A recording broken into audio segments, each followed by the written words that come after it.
Brady ready to take. It came the way through to McShane. Lifted back in by Al Mohammadi for Dawson! The Tigers bite! Hull City on a critical night, still the lead! Hello and welcome to another edition of the Tigers Down Under, the 2010s flashback series that we're doing. I'm your host, Alex, and with me I have Logan. How are you, Logan? Good evening, Alex. Yeah, I'm doing pretty well. Apologies about the camera not working. I know we're experiencing technical difficulties on this end, but it's good to be with you. Yeah, no problem at all. Look, I tweeted out that we were doing this recap tonight and sort of preambled it with, it's never fun looking back on a relegation season. We haven't done one of these episodes in quite a while, probably because of the fact that this is a relegation season for City, which is not quite as fun as a promotion season to look back on. But look, I guess I wanted to start with, we can jump to the next page on this to actually look at the context of the season. We've got the players looking a bit miserable there on the final day or thereabouts, because I think the final day was actually United. So I think this was one of the lead-in games. Because obviously, you and I were both over in the UK the previous season, which was a lot more fun. We had the great result against Fulham that we were both at as well. But what's your sort of overriding memory of how this season panned out? Because I remember at the time talking to you quite a lot about the injury issues, the tactical issues, things like that. What's your sort of overriding memories of that time?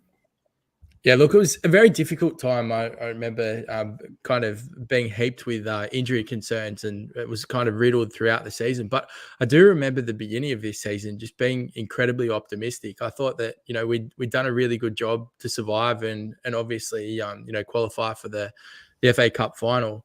And I just had that feeling that, we were heading in the right direction. And a few of the signings at the beginning of the season, having Snodgrass join the club as well, there was just so much about it that, it really kind of pointed that City were heading in the right direction. It was going to be one of the, making seasons, I guess, of making us into a Premier League club full time as opposed to, a yo-yo club. And that was definitely how it kind of, all things kind of pointed towards at the start of the season. But yeah, obviously, sitting this side of history, we know that it didn't pan out that way. But, there was still some pretty significant victories. And I know the entry or the opening audio that you shared with the Dawson goal, we still managed to beat Liverpool. And I still remember that final day when we drew with United. I was looking at the team on paper going like, how is this team going down? So yeah, it's a very frustrating season, but there's still kind of sprinklings of highlights that, that did give us reason to hope and think that there was no reason why we couldn't stay in the Premier League. But yeah, there's the injuries, I think, were probably the things that killed us, looking back on it now. Yeah, with this series of videos, I've sort of, probably going to be less and less as we get through the seasons, as I didn't necessarily grab as many shirts, but I've tended to try and wear a shirt from each of the seasons and talk about it. I did the first half of this season with Brad a couple of months ago now, unfortunately wearing a Ben Arfa shirt, which didn't carry with it too many positive memories, but wearing the Dawson long sleeve shirt now does go quite nicely with that audio of that win against Liverpool. And that was really, I thought, because I remember I was at the Cheers bar that we've, frequented back then quite a bit with Mitch. And there was a guy over from the UK as well, Ben Andrew, who's a bit active on Twitter as well, watching the game and thinking, when we beat Liverpool in that game, we actually thought we were going to stay up. You're thinking, I think the run-in was, we had Burnley as a game to come as well. And we really just needed to get a win out of those last few games to really secure the survival story. But it is amazing when you talk about the fact that we did have quite a few good wins that season. And I was looking at the results for the second half versus the first half. We actually won more games in the second half of the season, which I find quite strange in a way, because typically with those sorts of relegation seasons, teams drop off quite a bit towards the end of the season. Normally, if you can pick up more results and get going, teams tend to stay up. So as you say as well, to your point about, you look at the quality in the squad and how that squad went down, you just think that was such an unfortunate season, because that was really our chance to seize on that platform of being a Premier League club and take that step further. And it just seemed like everything went against us.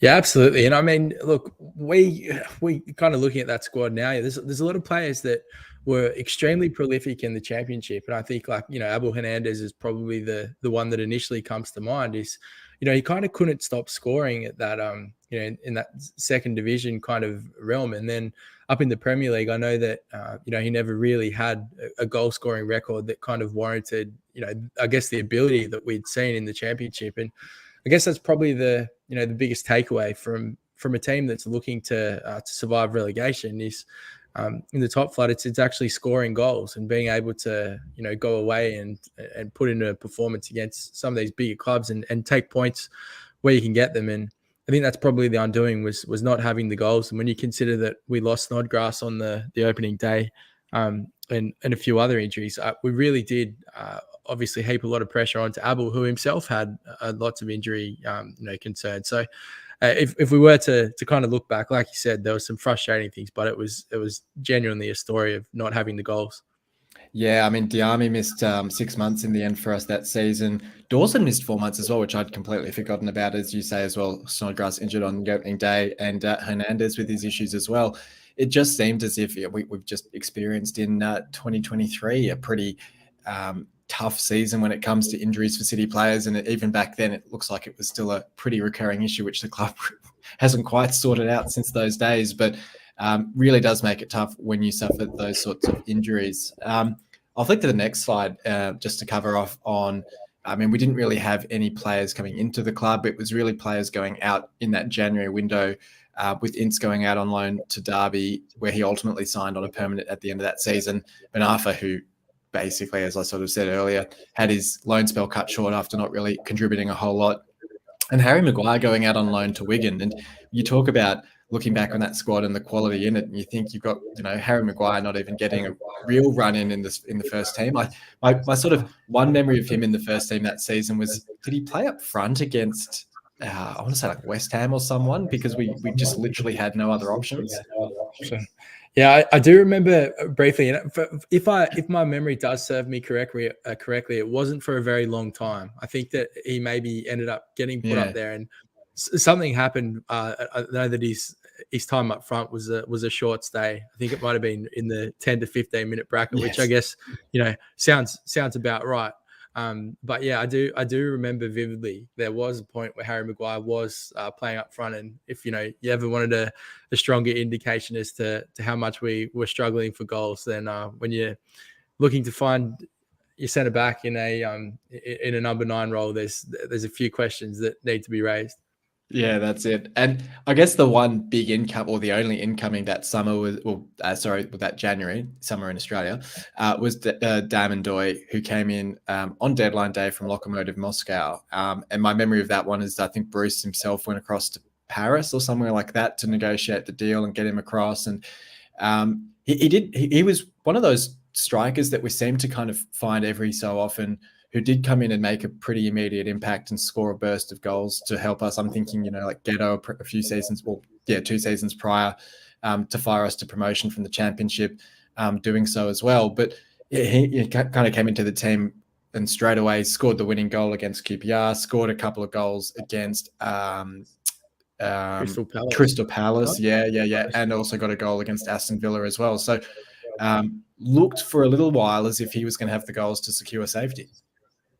Yeah, absolutely. I actually remember this vividly. That game against Palace, I remember being in the airport at Amsterdam, and I think I paid something like 20 euros to get internet or high-speed internet to be able to watch this game. And I remember sitting there with my luggage, and when I remember he scored quite late in the game, and I think it might have been on a counter attack, or it was a break. But we'd led 1-0 and looked pretty cagey, and then we got the breakaway, and I remember trying to celebrate in the airport respectfully without tripping over my luggage. So I won't forget that game in a hurry. That was one of those weird games that stands out because of where I was when I watched it. But yeah, as you said, he certainly was a player that was more prolific than kind of what we expected. And I do remember Steve Bruce going on a bit of an adventure to collect him. So yeah, look, it's now that I've seen the picture of him, it's brought back some fond memories. Yeah, and as you say, that Crystal Palace game, That was probably another one where it stood out because it was such a comfortable win with that 2-0 victory where you think, okay, like the pieces are there now. We're going to stay up. This is going to be all right. And, we're sort of fit and firing. And that game, stands out for another reason, of course, because it was after that game that Jake Livermore actually tested positive to cocaine and was suspended for the remainder of the season, which, you sort of look back on that now. And at the time, there was a lot of different stories or speculation, I suppose, on the reasons behind it and what the outcome was going to be. And I think he got quite fortunate in terms of, I think the suspension was for the remainder of the season, but then he was basically free to play from the following season. But that was just another one of those sort of freakish things where I say freakish as if, he was completely responsible for his actions, but freakish in the sense that it's such an uncommon sort of storyline for a team season to then impact on your fortunes coming into the end of the season. Look, whoever Jake Livermore's PR team, I thought they did a fantastic job at making this go away. And I do remember that it was, under quite tragic circumstances. And he was very open and honest about, the circumstance that he found himself in and why he, while he was using cocaine. And I guess, everyone's going to speculate and have their opinions from the outside, but it did seem like the club dealt with it in a, extremely compassionate way. And, I know that Steve Bruce was pivotal in kind of nurturing him. And yeah, as you said, he ended up moving to West Brom and like in the future. And yeah, it hasn't really been, as we look back now, a career that's been marred with controversy. It was kind of, that was the moment it happened. He did his time, and then we haven't really heard anything else but such. So, look, it was an interesting one at the time. It obviously had some level of bearing on our season, but it was just interesting to see how it was dealt with and how it obviously hasn't been an ongoing issue, or at least in the public eye, there hasn't been any further follow up. So, fair play to him, and Jake Livermore was a great servant to the club, but. Like anyone, I guess it shows how human, professional footballers are. And I guess we remember it fondly because of where it sat in our season and how big of a role Jake Livermore had in the squad at the time. Yeah, that's it. We got the image here of that final game against United. Just to sum up on the games from that half of the season, we've already talked a bit about that QPR game, the Crystal Palace game, I should say, and the Liverpool game as well.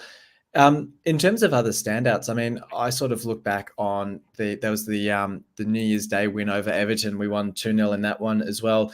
And it just, saying again, the fact that we won, so we'd won 1, 2, 3 games in the entirety of the first half of the season. And then we won 5 games in the second half of the season. And it's quite remarkable to think that despite that sort of uptick in form, we weren't able to secure survival. And I actually, my memory of that season and, sort of, I guess, the hindsight element of it, but even at the time, you sort of felt how pivotal a game it was. The Leicester City 0-0 draw, I don't know if you remember that game, but there's a moment in that game where Jelavic is basically put through on goal. He's one-on-one with the keeper and he scuffs his shot, or it's a fresh area or something like that, and goes past him. And that was sort of our only chance in the game. And I think Huddleston got a red card late on in that one as well, and it sort of fizzled out to a 0-0. But I'm pretty sure from pretty much the game after that, Leicester went on that ridiculous run where they won 6 or 7 games to finish off the season and stay up. And then, obviously, as history will show, they won the title the following season. And we were to go down in their place, really. That was the game, and that was almost the moment to me when you look back on it and think that was, if Jelavic scores that goal, we win that game, we get the extra 2 points, we're essentially going to stay up instead of Leicester. And obviously you can also look at the Burnley game where we lost 1-0, a couple of, 3 games out from the end of the season. Losses to Swansea and Southampton as well, of course, didn't help, and Stoke as well. But that was sort of the moment for me. I don't know if you have, like, was it the Burnley game for you when you thought, this is it? For a moment there, Alex, I thought you were going to make the case that our game against Leicester was the catalyst for them winning and becoming the champions the next season. It's where it all began. Yeah. And I was rather concerned that you had taken us all down a extreme rabbit hole and the conspiracy theory had begun. No, look, I do think it was the Burnley game for me. I thought that there was so much riding on that Burnley game. And as you mentioned, It was that I think that came after the win at Liverpool. Yeah, you're right. Yeah. And I remember seeing something like, and I'll show my cards here. I remember after the game at Liverpool, we were all but safe, even in the pundits' eyes, because of how big a victory it was and the gap in points. I think it may have been 5 points at the time, or it was something that made it believable. And then all eyes kind of went to that Burnley game. But I do remember looking at the sports bet odds, and we were something like $15 or $16 to get relegated. And I remember thinking, oh, I tell you what, even as the most devout City fan, I can certainly see us still going down. I remember not ever really having that feeling that we're safe. And it's the pessimistic side of me, but that Burnley game, it's probably one of the more critical games in our history as far as we really needed to show up. And I guess I think it might have been Sunderland the following season as well, or around that time. There were just so many games that had parallels where all things pointed to City should win this. We're higher on the ladder. We're in a somewhat of a patch of form and just weren't able to do it in front of our fans. And that Burnley game was just a dagger to the heart. I still, recall that as one of the more crucial moments in our history. So yeah, Burnley was definitely the moment for me where I kind of accepted our fate. Yeah, you're absolutely right. It was Sunderland 2 seasons later in 16-17, where it was almost a complete repeat of that, where we'd just beaten Watford and drawn with Southampton, and we just had to get the win against Sunderland essentially because it was a 6-pointer between the two, and we completely capitulated. And you're right, exactly, with this Burnley game, where I think, and I could be misremembering, but I think going into the Liverpool game even, there was a perception that we just needed 3 points to stay up. And so we beat Liverpool and we thought that's the 3 points, we're safe.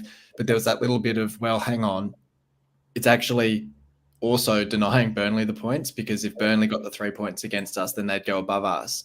And then sure enough, they got the points. And I think much like with Sunderland, when Sunderland beat us to relegate us 2 seasons later, of course, Burnley went down with us that season anyway. So even though they got the win and it kind of gave them the chance to go above us, they actually ended up going down as well, because I think Aston Villa got a couple of late wins as well. So that was frustrating in its own way. And of course, we both went up the following season as well, I believe, from memory. Yeah, because Burnley came up as well, because they went up automatically and we went through the playoffs. So yeah, you're right that there's these sorts of parallel moments where you think going into those tight games at home against another relegation battling side, history hasn't been kind on City in coming out the victors in those games. No, absolutely not. And I think it's kind of one of those things that, as you kind of grow older and stay a City fan, you kind of hear those sayings all the time that, it's in the club's DNA. I will never feel comfortable watching those games and thinking, we're a shorter result here, because we've just seen it happen, all too many times in recent history. And it, I guess it points to the integrity of the Championship and the Premier League. That's English football for you. There's no guaranteed result, and certainly not when it gets to the tickly point of the season where that promotion or relegation is on the line. We've seen it so many times. Like, anything genuinely can happen, and I think that when you get those gut wrenching losses, you kind of have maybe a more lengthy memory, because they stand out so much and they do have such a bearing on financial, but also the shake-up of the squad. Like, let's think about what a relegation can do to a club and what it means for the incomings, outgoings, and you do get attached to the playing group that you're watching, particularly when they're successful. And we saw wholesale change, not just after this one, but particularly after the following relegation as well. Yeah, I was going to say, just to round things off and close us off for the episode, going into that relegation or going into that summer following the relegation, what were your feelings? Because my recollection is that, you're quite right that relegation can shake up the club and change things quite a lot. This one didn't feel as bad as the following one, because it felt like, with Bruce staying, with the majority of the squad being held together, I think Jelavic and Ndoye were probably the two biggest names who departed that summer. Sort of looking ahead, obviously we'll do another episode to cover that in more detail. But it did feel as if with this one, at least, that it was a case of, right, okay, well, let's go in. We're going to be one of the strongest teams in the division and really try and get straight back up. Yeah, and Steve Bruce has done a really good job at building that core as well around the the English lads and Irish lads, and that was probably a pivotal point that that allowed us to still be as competitive as we were. But also remember that that following season we did go up through the playoffs. There wasn't anything necessarily convincing about us. It was still a season where we kind of coughed and spluttered before we put it all together and went up in fashion. And actually, even just thinking about this season, how we didn't have Diami so much, and then obviously we know what he went on to do, and in that promotion race with the big goal, obviously on the playoff against Sheff Wednesday. So, yeah, look, I agree that we did a great job at keeping a team that was competitive, and it still had very much the same DNA with a few wholesale changes, which obviously led to the next promotion, but. Just very, very interesting to think about. I know that this podcast is very much about the 14-15 season, but thinking about the following relegation and what that meant. So you're right in respect that this relegation was a kind of safe one where we didn't see as much change as the following one, which we saw the club essentially gutted and huge ramifications. Yeah, it was essentially the end of an era in that sense. But look, we'll wrap things up there. And look, thank you for joining me for this one, Logan. Yeah, my pleasure. It's good to walk down memory lane. Yeah, absolutely. It is kind of crazy to think that this was essentially just about 10 years ago or 9 years ago that, it doesn't feel like it was quite that long ago that these players were running around for City. But look, we'll be back over the summer to do a couple more episodes of these. We are now into the era where the Tigers Down Under podcast was in existence. So we'll be sort of tracing over our own steps, so to speak, with some of these reviews, which will be quite fun in its own way. But in the shorter term, we'll be back next week to do our review and discussion of the 22-23 season that's just completed. We'll have probably a 2-parter episode for that to get everyone's views on that season as it was. So until next week, bye for now.